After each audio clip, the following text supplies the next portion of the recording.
All right, making good progress here. Still in level 1, going to talk about bundle branches and branches of bundle branches. We've kind of talked about the anatomy before, but here it is again as a review. That bundle of His splits into the right bundle branch and the left bundle branch. The left bundle branch then branches again into branches of a bundle branch, which are called fascicles. There are 3, only 2 of them matter from an EKG perspective. The septal fascicle, there's still some research going on to see if that really even matters. It's there physiologically, but it's kind of like Pluto the planet, you know, that kind of got kicked out of the solar system. Nobody really knows for sure if that septal fascicle amounts to anything. So hey, we're just going to talk about the left anterior and the left posterior. That's pretty much all that matters. And then I wanted you to see that diagram there on the left on the bottom to remind you that at the end of the fascicles are Purkinjes. And so that's a full system of the bundle branches.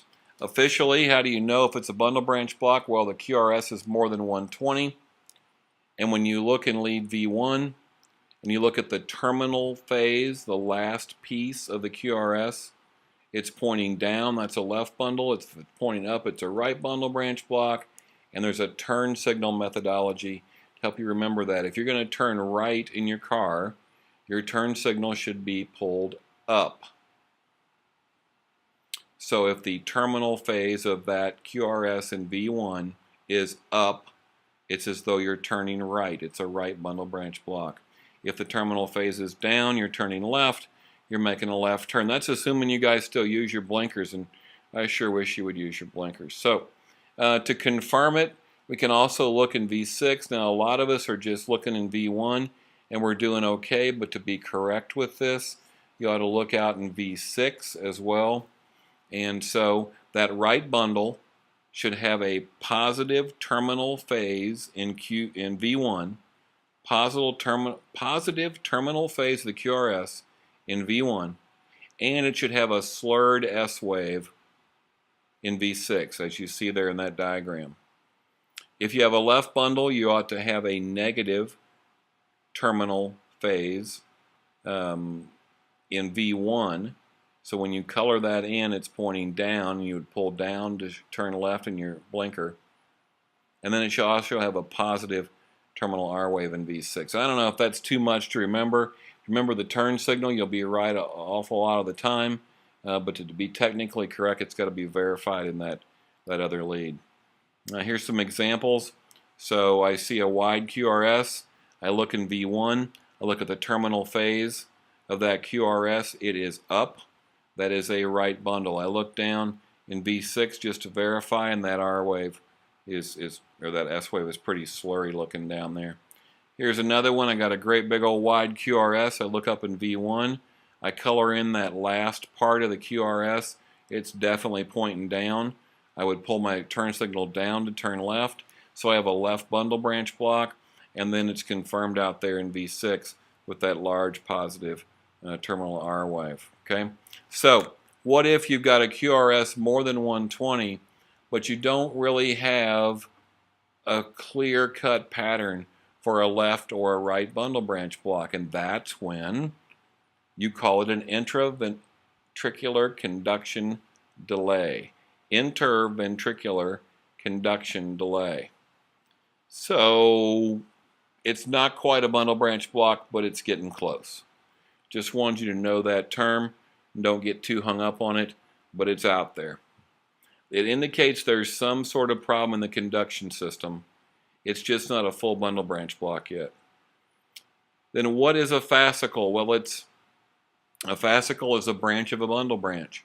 And when you block one of those bundle branch branches, when you block a fascicle, it's called a hemiblock. This is sounding like a bad Dr. Seuss book.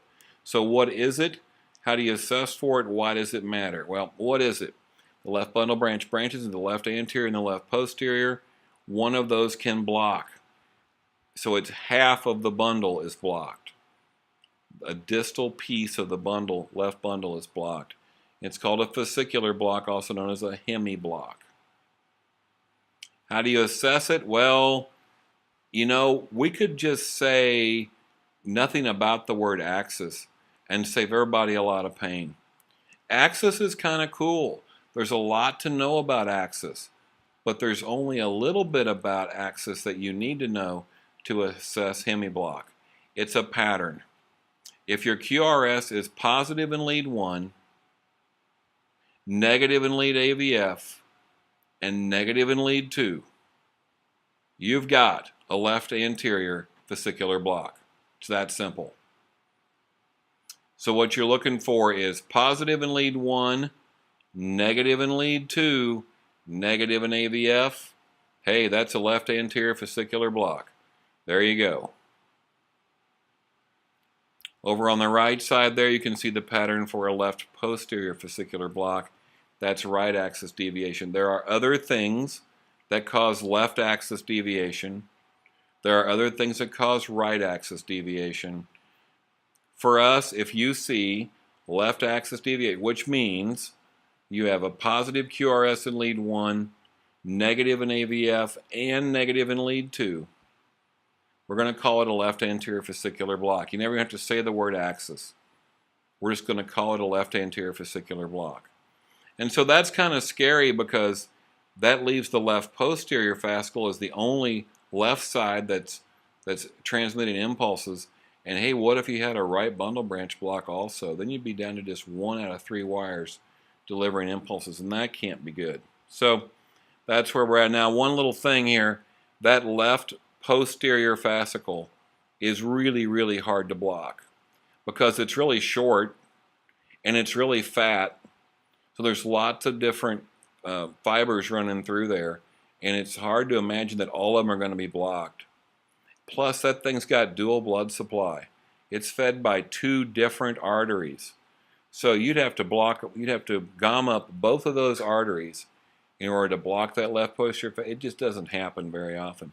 Left anterior fascicle, not all that uncommon. Who cares? Mrs. Smith cares because she wants you to know when she's got blockages and problems in her conduction system. And so what if she's got an AV block? What if she's got a full bundle branch block? What if she's just got part of a bundle branch block? Those are bad. Conduction system defects are not good. They can be caused by ischemia. You might be able to reverse that ischemia and reverse that block. And then, hey, what if? What if she's got a right bundle branch that's totally blocked, and then half of her left bundle is also blocked, that left anterior fascicular block? And you can tell all this by the EKG.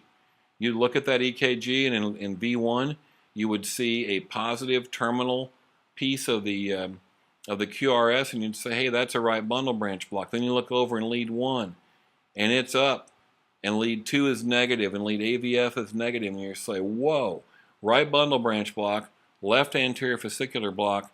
That's 2 of the 3 wires that are going to her ventricles are blocked. There's only the left posterior fascicle still transmitting impulses. She's just 1 fascicle away from complete heart block. That's called bifascicular block, just 1 wire left.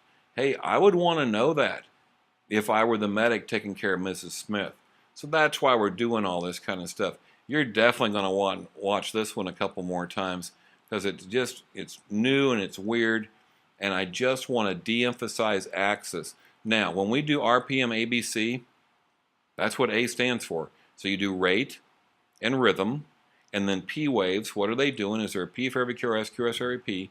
The measurements, you run PRI, QRS, QTC, and then the ABC is axis, bundle branch block, and then ST changes. So you're definitely going to look at that axis, but you don't have to call it axis. Just look for that pattern.